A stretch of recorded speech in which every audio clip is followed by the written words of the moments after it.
Hello दोस्तों, welcome back to my channel.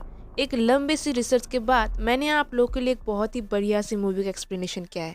So I hope you will like this video. अगर video पसंद आए तो लाइक, शेयर और सब्सक्राइब करना ना भूलें टू गेट इंस्टेंट अपडेट। इस मूवी के लीड रोल में हम देखते हैं हॉलीवुड के super duper actor Leonardo DiCaprio को और मार्क रफेलो, जिसको आप टाइटैनिक के जैक और मार्क रफेलो को डॉक्टर बैनर और हल्क के नाम से जानते होंगे। ये 2010 की हॉलीवुड मिस्ट्री थ्रिलर मूवी है। इसकी IMDb रेटिंग है 8.2। रॉटेन टोमेटोज में यह 68% फ्रेश और इसकी मेटा स्कोर है 63%। ये तो थी फिल्म से जुड़ी कुछ हल्की फुल्की बातें। तो चलिए अब बढ़ते हैं मूवी के स्क्रिप्ट की तरफ। कहानी 1954 की है, जहां हम देखते हैं टेरी डेनियल को, जिसकी हालत सीप में खराब हो रही थी और उसे वॉमिट और सरदर्द भी हो रहा था। उसके साथ उसका पार्टनर होता है चंक, जो एक दूसरे से सीप पर ही इंट्रोड्यूस होते हैं। दोनों किसी केस के सिलसिले में शटर आइलैंड में ऐसे क्लिफ हॉस्पिटल जा रहे थे। इस हॉस्पिटल में वैसे लोग रहते हैं जिनकी मानसिक स्थिति सही नहीं थी। टेरी डेनियल एक ऑफिसर था जो वर्ल्ड वार 2 भी लड़ चुका था। टेरी डेनियल चंग से यह कहता है कि अब वो अकेला रहता है और उसकी बीवी एक हादसे में मारी गई है। हॉस्पिटल के अंदर उन लोगों की मुलाकात डॉक्टर कोली से होती है और टॉडी डॉक्टर से केस के सिलसिले में कुछ पूछताछ करता है। केस में एक mentally disturb lady Rachel Sunaldo hospital से अचानक गायब हो गई थी, जबकि हॉस्पिटल के चारों ओर काफ़ी स्ट्रिक्ट पहरेदारी थी और आइलैंड से बाहर जाने का रास्ता केवल एक ही था, जहाँ पर कड़ी पहरेदारी होती थी। अब वे दोनों रेचल सोनाल्डो के कमरे में जाते हैं जहाँ से वह गायब हुई थी, जहाँ पर उन्हें पता चलता है कि दरवाजा बाहर से बंद था और खिड़की को भी तोड़ा नहीं गया था। डॉक्टर रेचल के बारे में कहते हैं कि वो पागल थी और उसने अपने ही 3 बच्चों को झील में डुबाकर मार दिया था। वो विधवा थी, उसने यह कभी स्वीकार नहीं किया कि उसने अपने ही बच्चों को मारा है और इनफैक्ट उसे लगता है कि उसके बच्चे अभी भी जिंदा है। और उसने यह एक काल्पनिक कहानी बनाई है कि यह हॉस्पिटल उसका घर है, हॉस्पिटल के लोग उसके पड़ोसी, दूध वाले, पेपर वाले और इत्यादि। अब सीन शिफ्ट होती है जहां डेनियल को इन्वेस्टिगेशन के दौरान एक कागज मिलता है जहां लिखा होता है the law of 4 who is 6-7। पर उन लोगों को यह समझ नहीं आता है कि उसका मतलब क्या है। डेनियल उसे कागज को अपने पास रख लेता है। अब डेनियल हॉस्पिटल के सभी स्टाफ को एक जगह लाकर रेचल से जुड़ी हुई बातें पूछता है, लेकिन उन लोगों के बयान से डेनियल को कुछ क्लू नहीं मिल पाता है।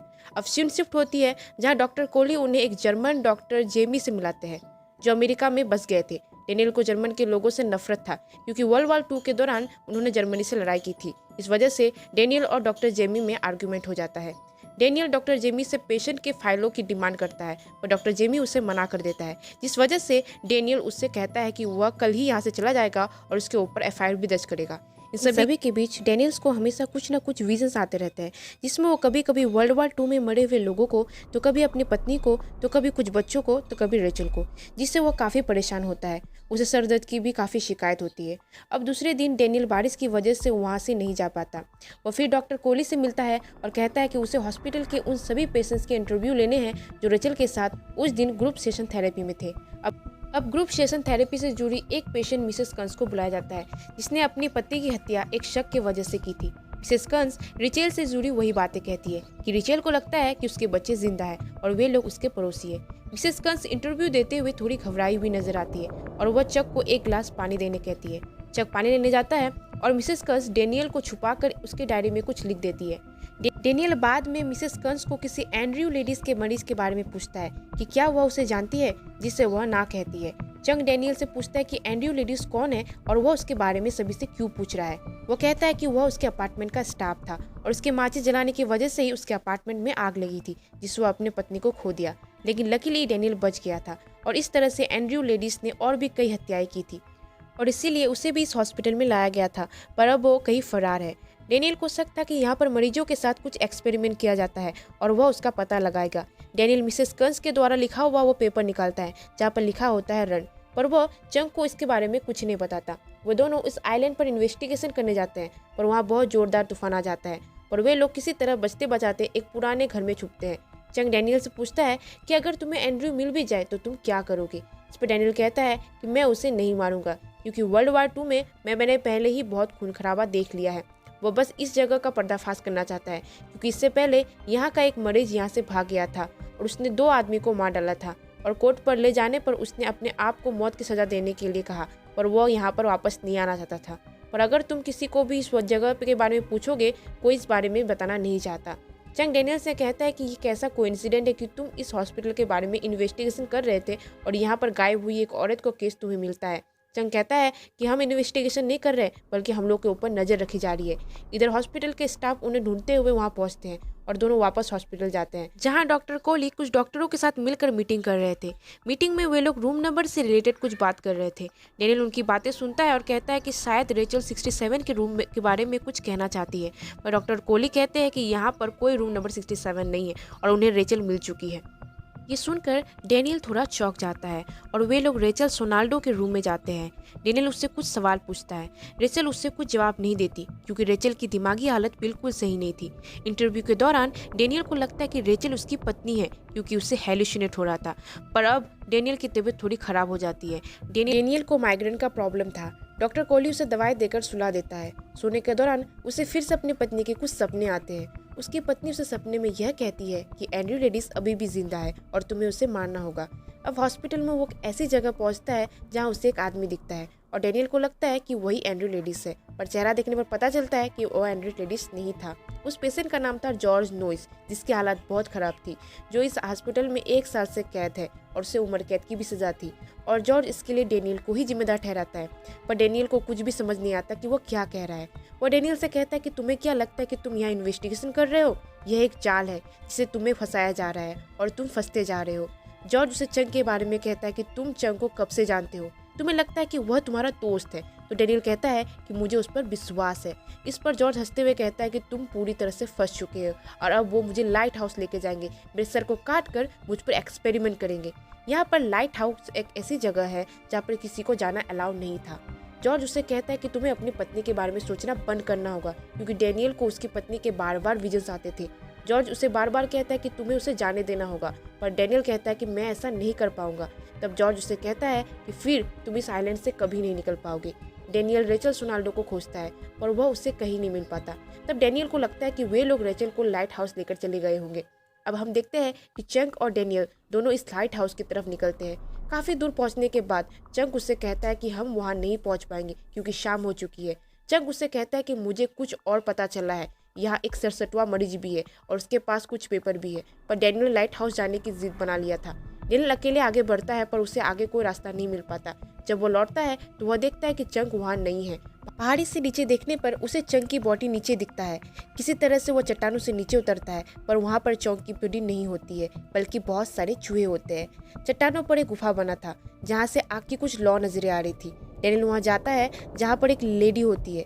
डेनियल उससे पूछता है कि क्या वो रेचल सोनाल्डो है, तो वह कहती है कि वो यहाँ पे एक डॉक्टर थी और वही रेचल सोनाल्डो है। वो लेडी डेनियल को लेबोरेटरी के बारे में भी बताती है। इसमें पेशेंट के ब्रेन के कुछ नर्व को काट दिया जाता है जिससे वो इंसान की इमोशन और फीलिंग और उसके साथ ही पास्ट की बातें वो भूल जाता है। पर जब उसने इसके खिलाफ आवाज़ उठाई तो उन लोगों ने उसे पागल घोषित कर दिया, जिसके कारण वो वहाँ पर एक पेशेंट बन के रह गई। अब वहाँ से जाने के बाद डेनियल डॉक्टर कोहली को चंग के बारे में पूछता है कि क्या उन्होंने उसके पार्टनर को देखा है, पर डॉक्टर कोहली उससे कहता है कि वह किसी चंग को नहीं जानता और वो यहाँ पे अकेले आया था। डॉक्टर कोहली उससे कहता है कि अब तुम्हारा काम हो चुका है और तुम यहाँ से जा सकते हो। अब डेनियल को शक होता है कि उन लोगों ने चंग को पकड़ लिया है और वे लोग चंग को लाइट हाउस लेकर गए होंगे।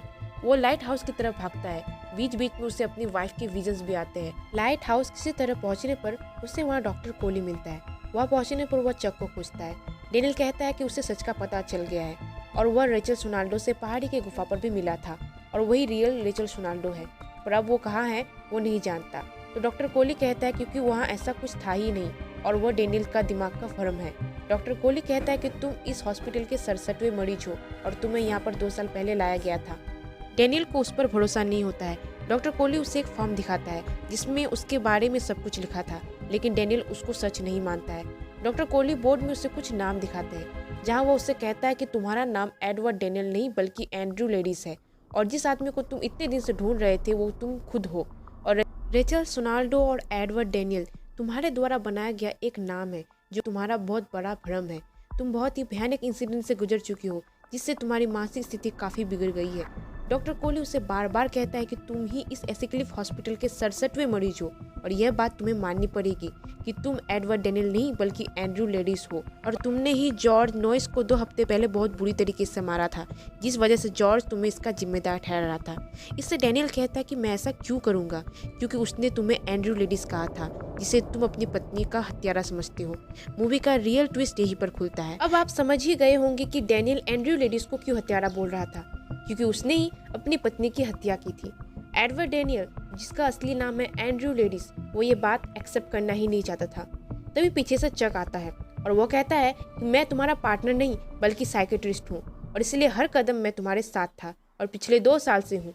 डेनियल ये बात मानना ही नहीं चाह रहा था और वो टेबल पर रखी बंदूक को लेकर डॉक्टर कोहली को शूट कर देता है, पर उस बंदूक में गोली थी ही नहीं। उसको लगता है कि डॉक्टर कोहली को गोली लगी है, पर वो उसका भ्रम होता है। चक उससे सारी बातें कहता है कि तुम ही एंड्रयू लेडीज हो और तुमने ही अपनी पत्नी को मारा है, क्योंकि तुम्हारी पत्नी ने पागलपन में आकर अपने ही 3 बच्चों को मार डाला, क्योंकि तुम्हारी पत्नी की दिमागी हालत ठीक नहीं थी। डेनियल को धीरे धीरे सब कुछ याद आने लगता है। उसे पास्ट के वो सारे विजन्स आने लगते हैं कि किस तरह से उसकी बीवी ने उसके अपने ही बच्चों को झील में डुबाकर मार दिया था। उसकी पत्नी उसे कई बार शिकायत करती थी कि उसके सर में बहुत दर्द हो रहा है, पर एंड्रयू ने कभी उस पर ध्यान नहीं दिया। अपने ही 3 बच्चों को खोने के गम में एंड्रयू ने अपनी पत्नी को मार डाला। इस तरह से एडवर्ड डेनियल, जो कि एंड्रयू लेडीज है, अपनी ही पत्नी का हत्यारा बन गया। अब कहानी से ये क्लियर था कि एडवर्ड डेनियल नाम का कोई इंसान नहीं है, यह बस उसका भ्रम होता है और उसकी बनाई हुई एक कहानी होती है। अब अंत में वो अपनी गुनाह को कबूल करता है। मूवी के अंत में हम देखते हैं कि एंड्रयू का साइकेट्रिस्ट चक उसके पास बैठता है और एंड्रयू उससे कहता है कि दूसरा स्टेप क्या होना चाहिए। तो चक कहता है कि तुम बताओ। तो एंड्रयू कहता है कि मुझे इस हॉस्पिटल से बाहर निकलना है, क्योंकि यहाँ कुछ भी ठीक नहीं है। तभी चक डॉक्टर कोहली को देखते हुए कुछ इशारा करता है। इसे पता चलता है कि एंड्रयू फिर से अपने आप को डेनियल मान लिया है और डॉक्टर कोहली उसको 2 साल से ठीक करने की कोशिश कर रहे हैं, उसे रियलिटी से वाकिफ करने की कोशिश कर रहे थे, और हमेशा वो फेल हो जाते हैं। तो चलिए, आज की मूवी यहीं पर ख़त्म होती है। अगर मूवी पसंद आए तो लाइक करना ना भूलें। सो बाय बाय।